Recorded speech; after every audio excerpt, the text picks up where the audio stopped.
The phrase muscle car seems to be synonymous with the late 1960s and early 70s in American car culture. Featuring the likes of the famed Chevelle and Dodge Charger, the era was laced with high horsepower and high performance.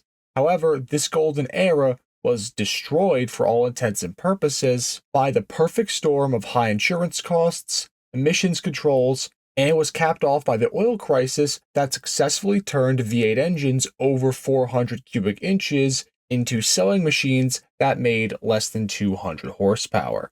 This low power spree continued to kill the muscle car through the 70s and into the 80s, until new technology was able to combine emissions efficiency with horsepower in the 90s to bring about a chance to resurrect the muscle car of old in new, sleeker body styles with engines like the LS1, which made its debut in the 1990s along with the 4th gen Camaro and Firebird. But of all the 4th gens that exist, there are arguably none more exciting than the limited production Pontiac SLP Firehawks, which took the Firebird to a whole new level of performance.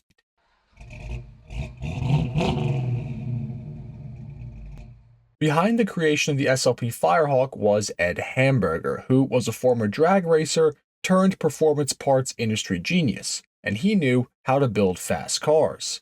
After a few automotive entrepreneurial endeavors, Ed set his sights on building the ultimate performance cars, which would start with the 3rd generation SLP Firehawk, which we already did a full video on that will be linked here on the screen.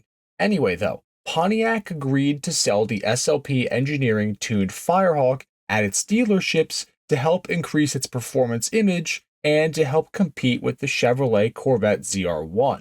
It seemed like a winning way to boost brand appeal for Pontiac. The only problem though was that this initial iteration of the SLP Firehawk, although it was awesome, it was also prohibitively expensive. The SLP Firehawk itself first launched in 1991 as part of the sunsetting end of the 3rd gen F-body design, and a mere 25 of these cars were built, with a 6-speed manual transmission along with their specially built L98 350 small block, which had ported heads and a host of other internal upgrades that altogether let it put out over 360 horsepower. These cars also got a full suspension overhaul, and they were actually real Corvette killers for all intents and purposes. They were also $40,000 to $50,000, which caused their poor sales numbers.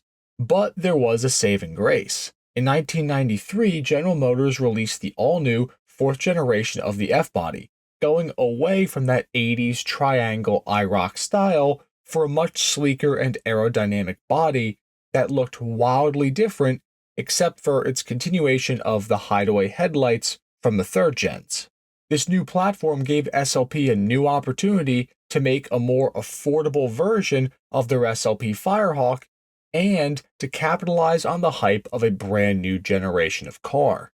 The SLP Firehawk package, which was initially based on the 4th gen Firebird formula, included its own Firehawk graphics with its own stainless steel custom exhaust tips and 17-inch American racing wheels to tie together the Firehawk's aggressive looks and set it apart from the regular Firebird formula as the newest and hottest 90s rebirth of the muscle car and pony car. The initial release of the 1993 SLP Firehawk came with the LT1 V8 that put out 300 horsepower and 330 foot-pounds of torque. Now, the LT1 is essentially the last of the Gen 1 small block Chevy 350 designed engines, and it kind of acted as a technology bridge to the LS engine, which launched later in the C5 Corvette in 1997. This LT1 came with aluminum heads and a hydraulic roller camshaft, as well as a multi-port fuel injection system that was unique to just the Firebird, Camaro, and Corvette. To let this new LT1 breathe better, the Firehawk specifically was also given a 3-inch exhaust with a much less restrictive muffler that helped add 15 horsepower, for a grand total of 315 horsepower and 330 foot-pounds of torque, as well as giving the Firehawks a much more aggressive exhaust tone.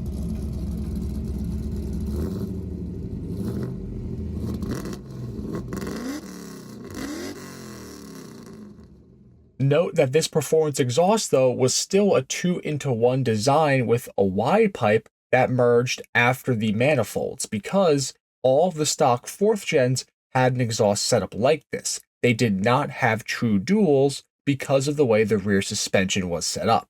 And then when the 4th gen received its facelift in 1998, it received the all-new LS1 5.7-liter V8, which made 327 horsepower and 345 foot-pounds of torque in the Firehawk, thanks to the same core modifications being an improved intake system and a freer flowing exhaust, now just carried over to the LS platform.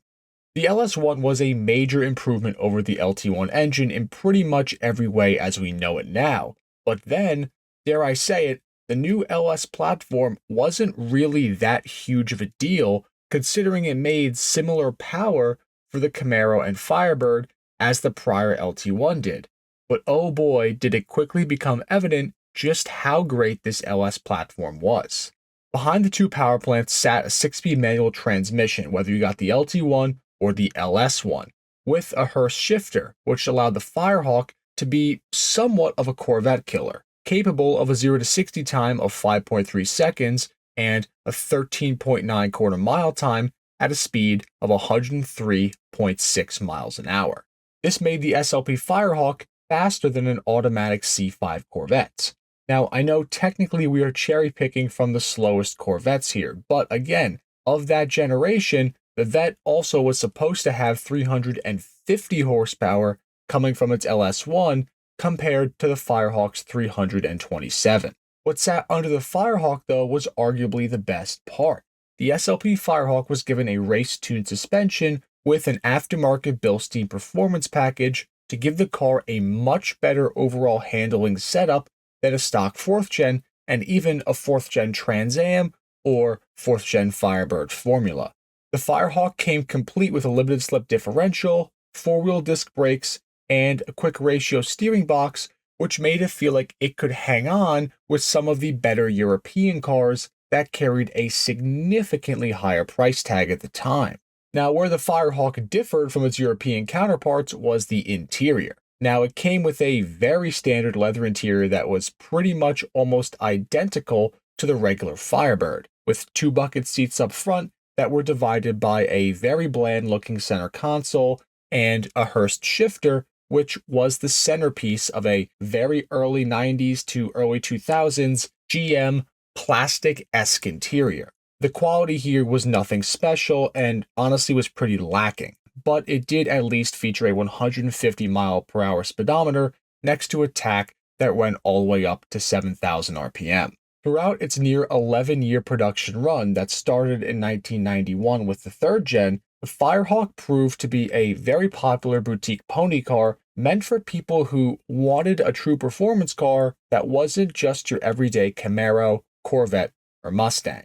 Pontiac buyers have always been a little bit different, and in the case of the Firehawks specifically, they were very different.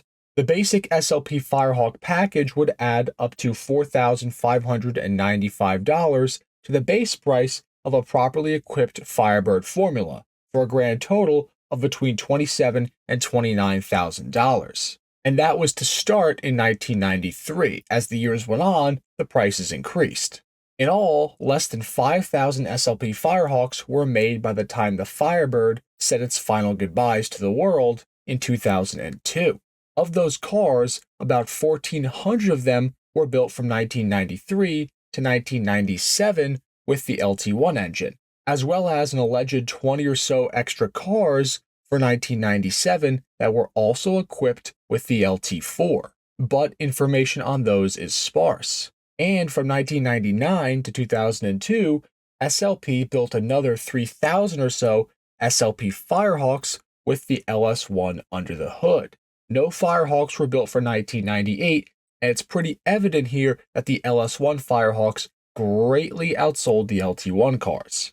So if you're ever looking for one, or if you're just out there looking for a little 90s muscle and happen to come across one, I definitely check it out, because these cars are pretty awesome and they are pretty rare. And if you are cruising around in your C5 Corvette, particularly an automatic convertible version, and you happen to see one of these cars, I'd be careful because that Firehawk may be able to beat you. Thank you all for watching another episode of our Rare Cars documentary series. If you enjoyed this video, we would greatly appreciate it if you could drop a like and also share this video with other enthusiasts. Also, please make sure that you are subscribed to the Rare Cars YouTube channel and smash that notification bell for more documentary style videos just like this on the world's most interesting cars. Until next time, enthusiasts.